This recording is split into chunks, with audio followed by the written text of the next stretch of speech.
ఇక ఉమ్మడి మెదక్ జిల్లా వ్యాప్తంగా ఎండల తీవ్రత రోజురోజుకి పెరుగుతోంది. రోజురోజుకి ఉష్ణోగ్రతలు పెరుగుతూ ఉండటంతో జనం ఆందోళన చెందుతున్నారు.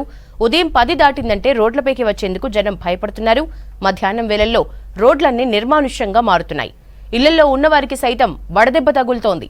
అత్యవసరమైతే తప్ప జనం ఇళ్ల నుంచి బయటకు రాకూడదని, వచ్చేటప్పుడు పలు జాగ్రత్తలు తీసుకోవాలని సూచిస్తున్నారు నిపుణులు. ఎండలపై మరింత సమాచారం శ్రీధర్ అందిస్తారు. ఎండలు మండిపోతున్నాయి. ఎండల తీవ్రత మార్చి మొదటి వారం నుంచే ప్రారంభమైంది. ప్రస్తుతం 40 డిగ్రీల పైకి చేరుతుండడంతో ఉష్ణోగ్రతలు 40 డిగ్రీలు దాటుతుండడంతో జనం ఇబ్బందులు పడుతున్నారు. ఉదయం 9-10 నుంచే వేడి గాలులు వస్తుండడంతో జనం రోడ్ల మీదకి రావాలంటే భయపడుతున్నారు.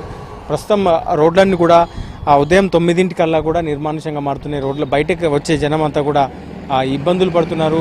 అత్యవసర పరిస్థితుల్లోనే బయటకు రావాల్సిన పరిస్థితి ఏర్పడుతుంది. చాలా వరకు వ్యాపారాలు కూడా నడవని పరిస్థితి. అంటే ఉదయం 9 నుంచి సాయంత్రం 4-5 వరకు కూడా వడగాలుల తీవ్రత పెరుగుతుంది.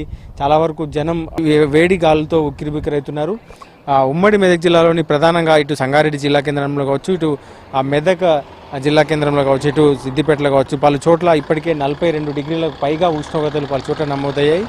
ఇప్పటికి ఇంకా మరిన్ని రానున్న రోజుల్లో ఉష్ణోగ్రతలు పెరుగుతున్నాయని చెప్పి అధికారులు చెప్తున్న నేపథ్యంలో జనం బయటకు రావాలంటే ఇబ్బందులు పడుతున్నారు. వడదెబ్బతో ఇప్పటికీ హుస్నాబాద్లో గత 15 రోజుల క్రితమే వడదెబ్బతో పోస్ట్ మ్యాన్ మృతి చెందడం కావచ్చు. యువకులు కూడా వడదెబ్బతో అస్వస్థతకు గురవుతున్నారు. ఆసుపత్రిలో జాయిన్ అవుతున్నటువంటి పరిస్థితి ఉంది. హాస్పిటల్లో జాయిన్ అవుతున్న పరిస్థితి ఉంది. ప్రధానంగా వడదెబ్బ కారణంగా ఇటు తీవ్ర జ్వరం కావచ్చు, వడదెబ్బ కారణంగా ఆసుపత్రిలో పాలైన ఘటనలు కూడా పెరుగుతున్నాయి. చాలా వరకు అయితే బయటకు వీలైనంత వరకు బయటకు రాకుండా ఉంటేనే మేలంటూ కూడా వైద్యులు చెప్తున్నారు.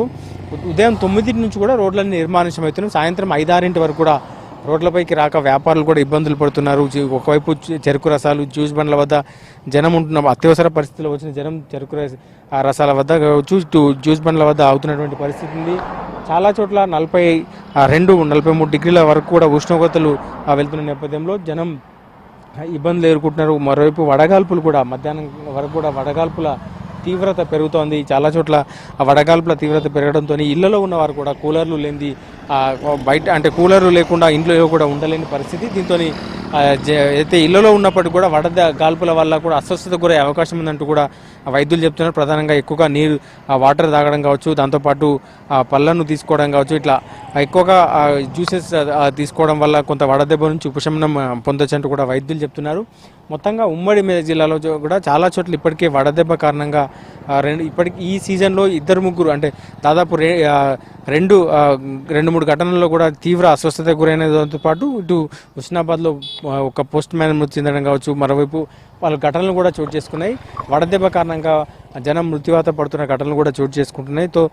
ఏదైతే జిల్లా వ్యాప్తంగా కూడా ఒకవైపు వరి కోతలు కొనసాగుతున్నాయి. కళ్ళాల వద్ద జనం రైతులు కళ్ళాల వద్ద తమ పంటను ఆరబోసుకుంటున్నారు. సో రైతులు కూడా ఇబ్బందులు ఎదుర్కొంటున్నారు. సో వడదెబ్బ తాకే అవకాశం ఉందంటూ కూడా వారు వీళ్ళంత త్వరగా వడ్లు కొనుగోలు చేయాలంటూ కూడా రైతులు కోరుతున్నారు. మొత్తంగా ఉమ్మడి మెదక్ జిల్లా వ్యాప్తంగా ఇప్పటికే దాదాపు ఈ సీజన్ ప్రారంభం నుంచి కూడా ఎండలు వేడెక్కడంతో పంటలపైన ప్రభావం చూపింది. దాదాపు వరికి నీరందక చాలా చోట్ల పంటలు ఎండిపోయినాయి. దాంతోపాటు వడగాల్పులు పెరిగి ఉన్న కొద్దిపాటి పంటను కూడా కోసుకోలేని పరిస్థితి ఏర్పడింది. కొనుగోలు కేంద్రాల్లో కూడా ఇబ్బందులు ఎదుర్కొంటున్నామంటూ కూడా చెప్తున్నారు. మొత్తంగా ఉమ్మడి మెదక్ జిల్లా వ్యాప్తంగా కూడా ఎండల వేడికి జనం ఇబ్బందులు పడుతున్నటువంటి పరిస్థితి ఉంది. కెమెరామెన్ రాజుతో శ్రీధర్ విస్కిన్ మెదక్ నుండి.